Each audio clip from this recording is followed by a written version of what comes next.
May 1998, Pokhran, a proud Indian Prime Minister Atal Bihari Vajpayee and his core team at the site of the nuclear tests.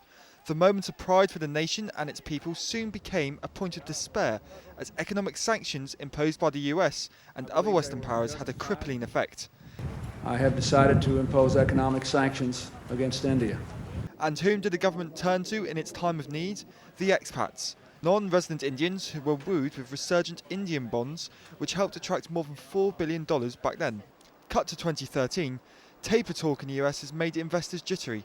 The rupee is down more than 20%, and the Reserve Bank is staring down a 3D barrel: debt default, devaluation and deflation. The new RBI governor spoke about allowing a similar special window where NRIs can swap foreign currency non-resident dollar funds. The hope, the move will fetch up to $10 billion to prop up the currency. But India also called on the NRIs in 1991, then 1998 and again in 2000 when the government raised $5 billion through a similar bond deal.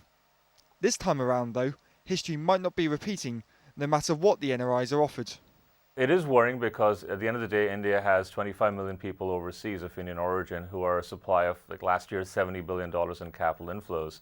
So the fact that the Indian diaspora, despite its inclination to invest, is at this point somewhat cautious means that for the average investor at large, India is one amongst many destinations, and the other destinations for now certainly seem to be perhaps more attractive. One of those investors is Adosh Chatrath, who advises on investment deals and contracts, who has a strong view on the short term in India. I wouldn't dip my toe in the water in India, I mean, let alone any other important body parts. So it's a bit scary in the short term. If it's money that you're going to need in the next 12 months, I would, and clients are taking it out. But I do have a lot of clients who have businesses there, and they're keeping that money in there because they can see that there's a medium to long-term stability that's going to come back into the market.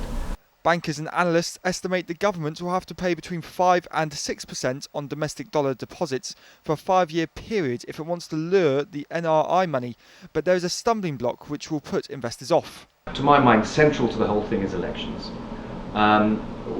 Who's going to be in power and what kind of policies they're going to bring in. Is it going to be a hung parliament? Are they going to be able to make decisions?